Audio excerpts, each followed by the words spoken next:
What happens when a major Hollywood star sits down for what should be an ordinary morning television interview, only to realize the host seems to have a personal agenda? The atmosphere inside the Good Morning America studio that day felt so tense it was almost tangible. What was meant to be a simple promotional appearance for Mark Wahlberg's newest film suddenly turned into one of the most awkward moments viewers had seen on live television. Mark Wahlberg stepped onto the Good Morning America set that Tuesday morning with his usual self-assured walk, greeting the crew with his familiar Boston grin as he took his seat across from Michael Strahan. Bright studio lights illuminated the stage while cameras rolled smoothly, and at first everything appeared completely routine. The segment had been scheduled as a typical promotional conversation about Wahlberg's upcoming action thriller. Welcome back to Good Morning America. I'm Michael Strahan, and today we're joined by Mark Wahlberg. Strahan began with the energetic tone morning show hosts are known for. Mark, thanks for joining us this morning. Thanks for having me, Michael, Wahlberg replied casually, adjusting his jacket while leaning comfortably into the chair. Always a pleasure to be here. But something about the moment felt slightly unusual. Strahan's smile looked somewhat strained, and his eyes carried a coolness that might have escaped viewers watching from home, but didn't go unnoticed by Wahlberg. Beneath the polished television professionalism, there seemed to be a subtle tension that had nothing to do with the usual nervousness of live broadcasting. So let's talk about your new movie, Strahan continued, glancing down at his notes in a way that almost seemed dismissive. Another action film where you play the tough guy from Boston. Feels like you've been doing versions of the same character for 2 decades now? The remark hung in the air like a challenge. Wahlberg's jaw tightened slightly, though he managed to remain composed. Well, I think every role brings something unique, he responded carefully. This one especially required a lot of physical training and emotional work that I hadn't really explored before. Emotional work, Strahan repeated, letting out a faint chuckle that wasn't loud enough for the studio audience to hear, but was obvious to Wahlberg. That's interesting considering you've basically built your career playing different versions of the same angry guy. Behind the cameras, members of the production team exchanged uneasy looks. This direction clearly hadn't been part of the planned segment. The interview was expected to highlight the film, maybe mention Wahlberg's family or upcoming projects, and maintain the light tone typical of morning television. Instead, Strahan appeared determined to steer the discussion somewhere far more uncomfortable. I'm not sure what point you're trying to make, Wahlberg replied, his Boston accent becoming more noticeable as his guard rose. I've done comedies, dramas, action movies. I think my work over the years speaks for itself. Does it though?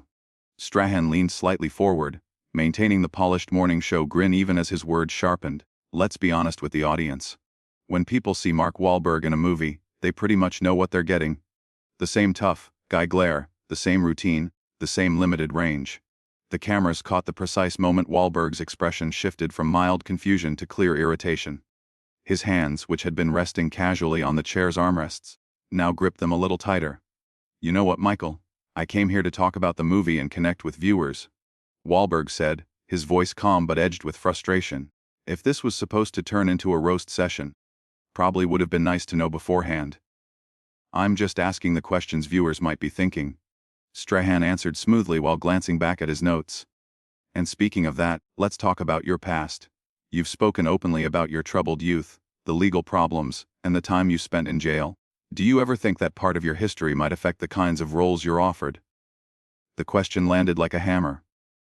Wahlberg had been transparent about his early mistakes, including time spent in juvenile detention and the personal journey that followed. However, the way the topic was raised felt deliberately confrontational. That's something I've never tried to hide, Wahlberg said, his voice tight but controlled. I've talked about those mistakes because I want younger people to understand that bad choices have consequences. I've spent many years trying to make things right and give back. Sure, Strahan replied casually, but do you think someone with a criminal past should really be viewed as a role model? After all, you assaulted innocent people. That's not exactly the kind of history usually connected with family-friendly entertainment. The studio grew noticeably quiet apart from the faint hum of equipment. Even the camera operators appeared uncomfortable, though the cameras continued recording every moment. Wahlberg's expression shifted from irritation to genuine anger. The muscles in his jaw tightened visibly. I was a kid who made serious mistakes, he answered through clenched teeth. I've apologized for them. I've tried to make amends wherever possible, and I've spent my life working to be better than the person I was back then. What exactly are you hoping to accomplish with this line of questioning? Wahlberg asked, the frustration now impossible to hide. I'm just trying to understand how someone with your background ended up becoming such a widely admired public figure, Strahan said with a tone of manufactured innocence. People watching deserve to know who they're supporting when they buy a ticket. You're being completely unprofessional right now. Wahlberg fired back, his well-known temper beginning to surface. This interview was supposed to be about my film, not about tearing down my character. Strahan simply shrugged as if the criticism didn't affect him. I think character is exactly what we should be talking about. After all, Strahan continued, you're asking people to spend their hard-earned money to watch you on screen. Don't they deserve to know the kind of person you actually are? The kind of person I actually am? Wahlberg repeated, his voice climbing slightly. You want to know who I am? I'm someone who admits when he's made mistakes. I work every day to improve myself, and I try to be a good father and husband. What about you, Michael? What kind of person ambushes a guest on live television? The atmosphere inside the studio had grown impossible to ignore. Production assistants standing off camera were urgently gesturing for the conversation to shift topics, but Strahan seemed locked into the confrontation with Wahlberg, as if he had something personal to settle. I'm doing my job, Strahan answered calmly. Asking difficult questions is part of journalism. Journalism. Wahlberg let out a sharp, bitter laugh. That's what you're calling this? Because from where I'm sitting, it feels more like a smear attempt. Strahan's expression hardened at the accusation. The friendly morning show demeanor began to crack, exposing a far more serious edge underneath. He leaned back in his chair and folded his arms, the posture carrying a sense of challenge rather than relaxation. A smear attempt? Strahan echoed with a mocking tone that sliced through the quiet studio. Mark, you're getting awfully defensive for someone who says he has nothing to hide. I'm simply asking the questions any responsible journalist might ask. Drop the act, Michael. Wahlberg snapped as his patience began to wear thin. His Boston accent grew stronger with every word, an unmistakable sign his temper was rising. You know exactly what you're doing. This isn't journalism. This is you trying to boost your own profile at my expense. Boost my profile. Strahan laughed for real this time, though the sound felt cold rather than amused. His eyes remained fixed on Wahlberg, studying every reaction closely. Mark, I've been on television longer than you've been making movies people care about. I don't need to use you to get attention. The insult struck like a slap. Wahlberg's face flushed red as his hands gripped the chair's armrests so tightly the leather creaked. You want to talk about profiles? Wahlberg shot back. Let's talk about how you went from sitting on the sidelines in football to riding the success of better hosts on this show. Sidelines. Strahan's voice rose for the first time, his own composure beginning to fracture. The friendly television persona faded further, revealing open irritation beneath it. I'm a Super Bowl champion. That's something you wouldn't understand, considering the closest you've come to real athletics is pretending to be tough in movies. At least I earned what I've got. Wahlberg fired back loudly. I didn't land a television job because the network wanted to check off a diversity box. The studio fell into stunned silence. Even the camera operators appeared to hesitate, unsure whether to keep filming. The remark had crossed a line everyone in the room immediately recognized. Production assistants were frantically trying to signal the director, but the confrontation was moving too quickly to interrupt. Strahan's smile disappeared entirely, replaced by a look of pure anger. His jaw tightened, and for a moment it seemed as though he might leap across the table. Excuse me, Strahan said sharply. Did you actually just say what I think you said? You heard me, Wahlberg replied, his anger now completely unleashed. Any attempt to maintain professionalism had vanished. You want to question my character and my career? Then let's talk about how you really ended up where you are. You racist piece of trash. Strahan snarled, abandoning any pretense of hosting a morning program. His voice echoed through the studio with a venom that made several crew members visibly uneasy. You think because you cleaned up your image and made a few films everyone forgot who you really are? Ooh, I really am? Wahlberg suddenly stood up, towering over the seated host. His imposing build cast a shadow over Strahan, and the physical tension in the room was unmistakable.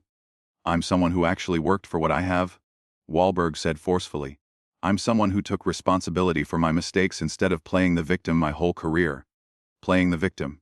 Strahan rose from his chair as well, refusing to appear intimidated. The two men now stood facing each other across the coffee table, the small piece of furniture suddenly feeling like the only barrier preventing things from turning physical. You committed hate crimes, Strahan said sharply. Real hate crimes. And you think starring in a few movies means you can lecture me? I was 16 years old, and I've spent 30 years trying to make up for it? Wahlberg shouted, his voice echoing through the studio. In the background, some audience members look shocked, covering their mouths in disbelief. What's your excuse for acting like a bully right now? Wahlberg continued. What's your excuse for setting up a guest on live television? My excuse? Strahan shot back while pointing a finger across the table. Is that people like you think you can buy your way out of accountability? You believe that donating to charity and playing the nice guy in interviews makes everyone forget who you really are beneath that Hollywood image. And who am I really, Michael? Wahlberg challenged, spreading his arms wide in a gesture that felt both daring and threatening. Go ahead. Tell everyone watching. Strahan stepped closer to the table, lowering his voice to a dangerous tone that somehow felt more intimidating than yelling. You're a violent criminal who happened to get lucky in Hollywood, he said coldly. You're someone who attacked innocent people because of their race, and now you expect the world to treat you like some kind of hero just because you can memorize lines and look tough on camera. The Wahlberg moved closer as well, his voice dropping into an equally tense whisper that carried barely controlled fury. And you're a washed-up athlete who couldn't handle it when real competition showed up, he said. So now you sit behind a desk throwing stones at people who've actually built something meaningful. Washed-up athlete. Strahan's voice cracked with anger as his composure shattered completely. I played 14 seasons in the NFL. I'm in the Hall of Fame. I have a Super Bowl ring. What have you ever done that's real? What have you accomplished that wasn't handed to you by Hollywood executives? Real? Wahlberg laughed harshly, the sound containing no humor at all. You want to talk about real? I built businesses from nothing. I created jobs for real people. I contribute to society instead of sitting comfortably in a chair attacking guests who came onto your show in good faith. Good faith? Strahan scoffed with obvious contempt. You came here to promote another mindless action movie where you play the exact same character you always play. Don't pretend you're doing the world some huge favor. Wahlberg fired back. At least I'm creating something. I'm putting my work out there and taking chances. What do you actually create, Michael? What do you build? All you do is sit on television tearing people apart and call it journalism. I expose frauds, Strahan answered coldly. I ask the questions that should be asked. I hold people responsible for what they've done, especially those who think fame and celebrity make them immune to criticism. Immune. Wahlberg's voice rose again as his face grew redder with every passing second. I've probably been more open about my past than almost anyone in Hollywood. I've admitted every mistake I made, apologized to anyone I could track down, and spent decades trying to become a better man. What more do you want from me? I want you to admit you don't deserve the influence you have, Strahan replied bluntly. I want you to acknowledge that someone with your history shouldn't be treated as a role model for young people. I want you to stop acting like money and fame erase the damage you caused. The accusation hung heavily in the studio air like a toxic cloud. Wahlberg's fists tightened at his sides, the tension in his body obvious. For a brief and unsettling moment it looked as if the argument might escalate beyond words. Security staff positioned around the edges of the studio straightened up, clearly prepared to step in if things went too far. You're crossing a line, Wahlberg said through clenched teeth, his voice shaking with barely restrained anger. You're way out of line. And you know it. Am I? Strahan challenged, appearing almost pleased that he had pushed Wahlberg this far. Or am I just saying what a lot of people are thinking but are too polite to say out loud? You're a criminal, Mark. A violent criminal who hurt people because of their race. That's not some distant history. That's part of who you are. That's enough! Wahlberg suddenly exploded, his voice echoing through every corner of the studio with raw fury.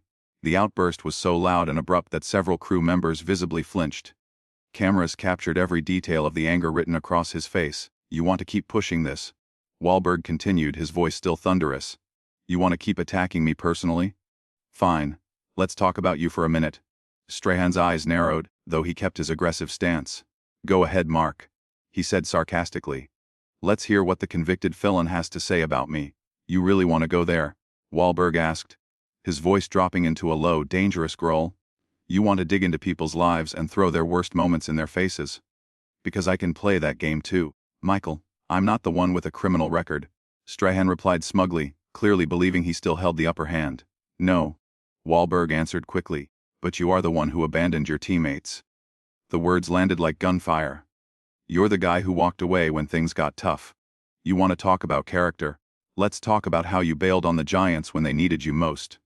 For a brief second, Strahan's confident expression wavered. I retired because my body couldn't handle it anymore, he responded sharply. That's not quitting. That's making a smart decision. Smart. Wahlberg let out a bitter laugh. Or selfish. You left millions of dollars behind and walked away from your team because you couldn't deal with the pressure anymore. When I made mistakes, I was a teenager. You were a grown man who left people counting on you. That's not what happened, and you know it. Strahan snapped, but now there was a defensive edge creeping into his voice that hadn't been there earlier. Isn't it? Wahlberg pressed, sensing weakness and pushing harder. You spent years talking about how much the game meant to you, how much your teammates mattered. Then the second things got difficult, you walked away. Strahan's jaw tightened as the criticism continued. You built your entire image around loyalty and toughness. Wahlberg went on. But when the moment came to prove it, you stepped aside.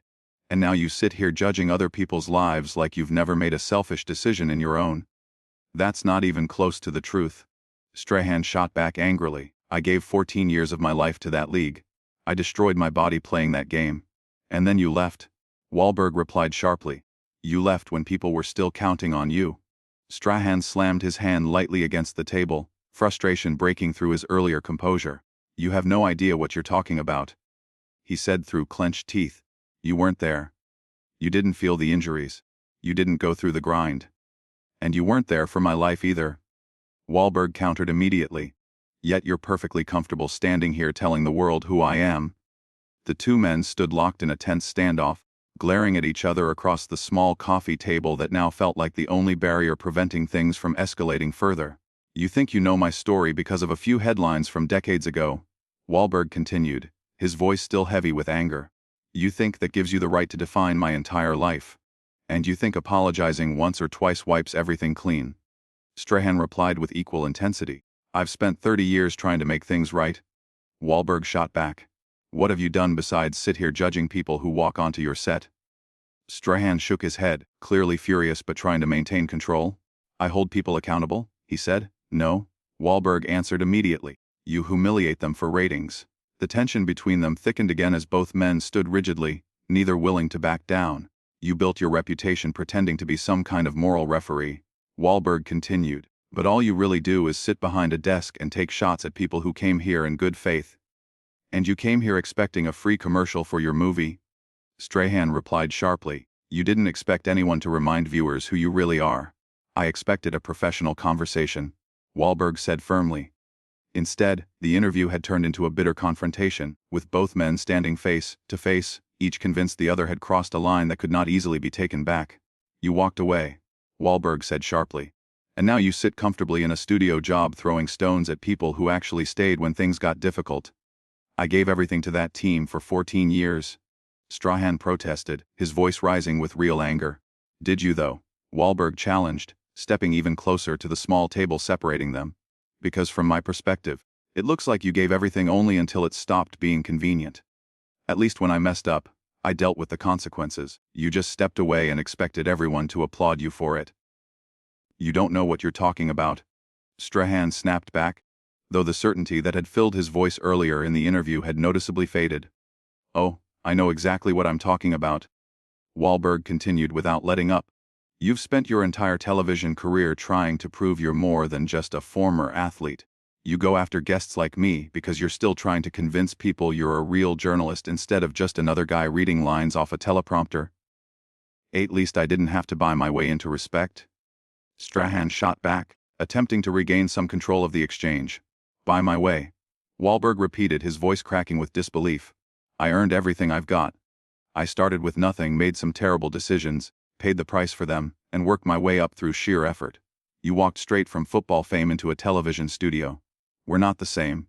We are exactly the same, Strahan insisted, though his confidence was beginning to waver. We're both trying to convince people we're something different from what we really are. No, Michael. Wahlberg replied firmly. We're nothing alike. I own my past. I've apologized for my mistakes and spent decades trying to make things right. You can't even admit that you walked away from your team when they needed you most. You can't admit that you got this job because of who you used to be, not because you spent years learning journalism. I worked for this position, Strahan argued, though his voice sounded less convincing than before. Did you? Wahlberg pressed relentlessly. Because from where I'm standing, looks like you went straight from the football field into the studio without paying any real dues. No journalism school. No years working in smaller markets. No building experience asking difficult questions, just a famous name and a smile. Strahan's face was now flushed with a mix of anger and embarrassment. "So what?" he shot back. "You think you're better than me because you went to jail and came back from it. You think that somehow makes you a hero." "I don't think I'm a hero at all," Wahlberg answered, his tone suddenly calmer. "But I am honest about who I am and where I came from. Can you say the same thing? Can you honestly tell viewers you earned this job because of journalism skills, and not just because you used to be a football star?" The question hung in the air like a challenge Strahan couldn't answer. His mouth opened as if to speak, then closed again. The aggressive energy that had fueled his earlier attacks was gone, replaced by uncertainty. "That's what I thought," Wahlberg said quietly, his voice carrying a tone of disappointed finality. "You want to question people's character. You want to dig into their worst moments and throw them in their faces on live television. Maybe you should look at yourself first." "This interview is over," Strahan suddenly declared, though his voice now sounded shaky and unsure. "As it?" Wahlberg replied, raising an eyebrow slightly. "Because I thought you were the one who wanted this conversation. I thought you were the one eager to ask the hard questions and hold people accountable. What happened to all that journalistic integrity you were talking about earlier?" Strahan glanced around the studio, clearly searching for support from his production team. But everyone nearby seemed frozen, unsure how to react as the carefully planned segment completely unraveled. "You know what the real difference between us is, Michael?" Wahlberg continued, his voice steady with the calm confidence of someone who believed he had already won the argument. "When I made mistakes, I faced them. I went to jail, I served my time, I apologized, then I spent the rest of my life trying to improve myself." He paused before continuing. "But when you make mistakes, you just deflect and attack someone else so you don't have to look at your own problems." "I haven't made any mistakes," Strahan muttered weakly, though even he didn't seem fully convinced by his own words. "Haven't you?" Wahlberg asked with a faint, almost sad smile. "Because this entire interview feels like a pretty big one to me." He glanced around the silent studio. "You had the chance to have a normal conversation with a guest who showed up in good faith to talk about his work. Instead, you decided to turn it into a personal attack because you thought it would make you look tough or important, or like a serious journalist." Wahlberg paused briefly before delivering the final remark. "So how's that working out for you?" Strahan said nothing. His face had become a mask of humiliation and defeat. The confident morning show host who had begun the interview with sharp questions was gone, replaced by someone who looked small and uncomfortable beneath the bright studio lights. "I came here to talk about my movie," Wahlberg said calmly, straightening his jacket. "I wanted to connect with your audience and maybe share a few stories people would enjoy." He looked directly at Strahan. "Instead, you decided to ambush me with personal attacks and try to embarrass me on live television." The Wahlberg gave a short nod. "Well, congratulations. You got your confrontation. I hope it was worth it." With that, he turned and walked away from the set, leaving Strahan standing alone behind the desk, completely speechless. The cameras continued rolling, capturing every moment as the host struggled to regain his composure. The silence inside the studio felt overwhelming, broken only by the faint hum of equipment and the sound of Wahlberg's footsteps, echoing as he disappeared through the exit. What had begun as a routine morning show interview had transformed into a dramatic clash that unfolded live in front of the entire television audience, leaving everyone who witnessed it stunned by the uncomfortable intensity of the exchange.